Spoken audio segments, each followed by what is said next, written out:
Hi, Dr. Dan Ritchie from Functional Aging Institute, and we're going to give you a quick, simple home balance workout. Doesn't take any equipment whatsoever other than yourself, so you can do this at home from your own living room, bedroom. You can take it to the gym, out to the park, wherever you want.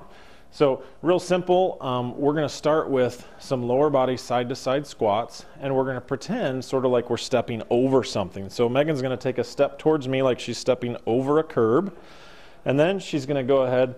She did it a little too fast. So go ahead and step over something back that direction, take it into a squat. So before you move that foot, and then she's got to pick that foot up. So you're stepping over a curb, squatting down, stepping over a curb. Go ahead and do that a couple more times. So this is back and forth, step over squats. Okay, so you're going to shift all your weight to the right, all your weight to the left. Really important that we get good at stepping over things sideways. Okay. Now we're going to do this forward and backwards. So she's going to step over something forward, step over something forward, and then take it into a squat. And then she's going to do that backwards. So she's going to step back and squat down. Okay, step forward, step back, and step back. And that's perfect. So even Megan is not thinking quite so much about that trail leg. So let's have her do it again. So you always want to think about, I got to get that trail leg over that object. That's typically where people trip or get caught. So when you step forward, see, giant step forward. Good, she stepped up and over that time. Same thing coming back. Make sure that trail leg, yep, gets up and over. Perfect. So again, step forward squats, step backward squats. Okay, very simple. Okay. Now we're going to put her in a lunge position. So I want you to go ahead and get in a nice lunge. And what we're going to do is try to reach down and do some floor touches. So she's going to reach down, try to touch the floor, and then come all the way up overhead. So we're shifting our center of gravity from above our head to all the way down to the floor. Okay. Why don't we do about 5 of these? And you don't have to be in quite as big a lunge as Megan is. If that's not comfortable for you, you could make it a little bit smaller. And then let's go ahead and reverse your feet, Megan. So we bring that other foot forward. Perfect.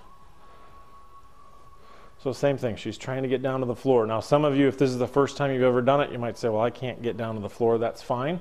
Reach down as far as you can. Reach up as high as you can. Okay? If you have some shoulder issues and you can't really get an arm over your head, then just reach up the healthy arm as high as you can. Okay? All right, last one we're going to do is a marching movement. So she's going to do marching in several different ways. So she's going to do traditional marching, just like you normally would think. Fairly simple, marching in place.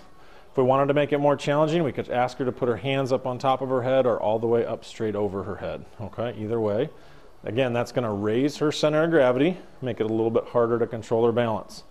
Now we're going to take it into nice wide marching, almost like she's straddling a horse. Okay, so nice and wide.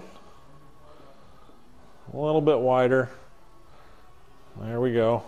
So you really want to think about getting those legs nice and wide like you're trying to straddle something. Okay. All right, we're going to go back to regular marching. This time we're going to do it on tiptoes. Okay, so she's going to march on her tiptoes, trying not to let those heels touch down. This is going to require her to move around a little bit more. And then the last one, which is the most difficult, is going to be marching on her heels. And you'll notice she'll move around a little bit with this. That's normal because you got to move kind of from forward to back as your center of gravity shifts. So this helps you train what happens when I start to fall back on my heels and start to lose my balance backwards, so you can counter that, okay? So be careful with that one starting out. You might want to go a little bit cautious with marching on your heels. That is the most challenging one.